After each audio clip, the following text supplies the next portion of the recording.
بھائیو، ایک اپنی عبادت ٹھیک کرو، نماز، روزہ، حج، زکوٰۃ، ایک اپنے اخلاق ٹھیک کرو۔ اگر تم مسلمانوں والے اخلاق اپنا کے اس ملک میں رہو تو اسلام کی ہوائیں چل جائیں، لوگوں کے لیے خیر بنو۔ ایک صحابی نے کہا یا رسول اللہ میں چاہتا ہوں سب سے بہترین میں ہوں، تو آپ نے کیا کہا؟ تہجد پڑھ، روزے رکھ، نفل پڑھ، صدقے کر، خیرات کر، حج کر، عمرے کر۔ آپ نے فرمایا لوگوں کی خدمت کر، تو سب سے بہترین انسان۔ اچھے اخلاق۔ ایک نے کہا یا رسول اللہ میں چاہتا ہوں میرا ایمان کامل ہو جائے، مکمل ہو جائے، تو آپ نے فرمایا تو اپنے اخلاق اچھے کر، تیرا ایمان مکمل ہو جائے گا۔ تو بھائیو، نماز روزے والے تو بہت سے مل جاتے ہیں، داڑھی پگڑی والے بھی بہت سے مل جاتے ہیں، اخلاق والے کوئی نہیں ملتے۔ معاف کرنے والوں سے دنیا خالی ہوگی، درگزر کرنے والوں سے دنیا خالی ہوگی۔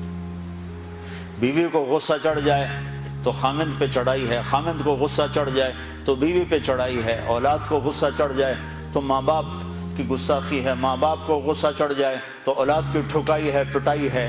یہ نہیں دیکھتے کہ یہ تربیت کا تقاضا ہے یا نہیں ہے۔ بھائی بھائی سے تمہارا کیا رونا رو۔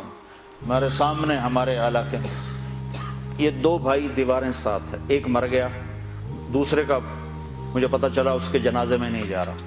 میں نے اس کو اس کے بیٹے کو بلایا، میں نے کہا مرنے کے بعد تو سارے جھگڑے ختم ہو جاتے ہیں، چلے جاؤ۔ کہ نہیں جی ساڑی بنی نہیں ساری زندگی ہون کی بنانا۔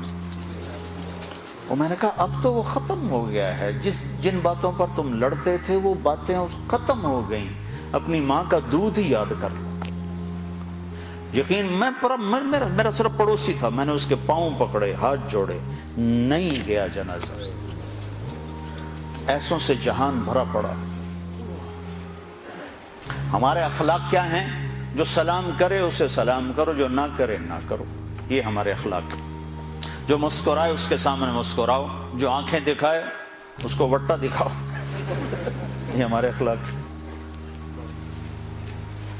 آپ نے ارشاد فرمایا ساری زندگی کے تہجد گزار اور سارے دن کے روزے دار سے آگے نکل جائے گا اچھے اخلاق والا۔ چونکہ یہ مارکیٹ میں سودا ہے نہیں۔ اور سارے اخلاق کا نچوڑ ایک چیز بتاتا ہوں، یہ زبان قابو میں رکھو، سارے اخلاق قابو میں آ جائیں گے۔ مظفر آباد کشمیر میں ہماری جماعت تھی تو وکلاء کا وفد آیا ملنے، میں نے آدھا پونا گھنٹہ بات کی تو پھر ایک وکیل صاحب کہنے لگے جی ایک نصیحت کر دیں، آپ کی بہت ساری نصیحتیں سنی ہیں، ایک نصیحت کر دیں۔ تو میں نے اب مجھے دیکھو، میں نے کہا یہ زبان قابو میں۔ کہا نا نا نا کوئی اور بتائیں، کوئی اور بتائیں، کوئی اور بتائیں۔ اگر آپ اپنی زبان پہ قابو پا لو، غصے کے وقت بھی، خوشی کے وقت بھی، اس میں سے تول لفظ نکالو، تو آپ سے بڑا مقام والا کوئی نہیں ہوگا۔ تہجد نماز روزوں سے کوئی آپ کو نہیں پکڑ سکتا، حج عمروں سے آپ نہیں پکڑے جاؤ گے۔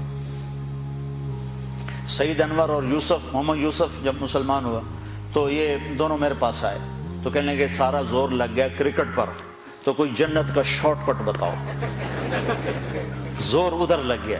تو میں نے کہا اپنے اخلاق ٹھیک کر لو۔ اس پر تھوڑی سی بات کی، کہا نہیں نہیں نہیں یہ تو بہت مشکل کام ہے، تو بہت مشکل کام۔ میں نے شارٹ کٹ تو پھر یہی ہے، آپ کو جس روڈ پہ رش ہوتا ہے تو آپ گاڑی موڑ لیتے ہو کہ نہیں موڑ لیتے؟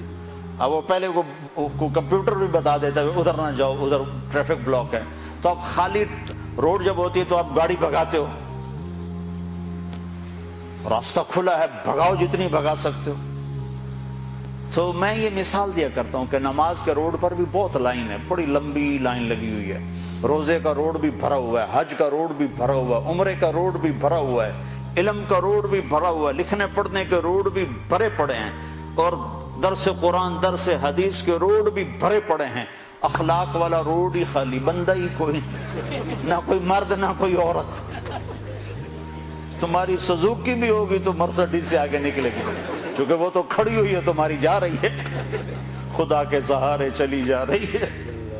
نہ ڈرائیور کو خوبی نہ انجن کا کمال. ہمارے یہاں جو پرانی بسیں ہوتی نا اس کے پیچھے لکھا ہوتا ہے نہ انجن کی خوبی نہ ڈرائیور کا کمال، بس خدا کے سہارے چلی جائے. تو میرے رب کی قسم تم یہ مرد عورت اپنے اخلاق اچھے کر لو، تمہیں پکڑ کوئی نہیں سکتا.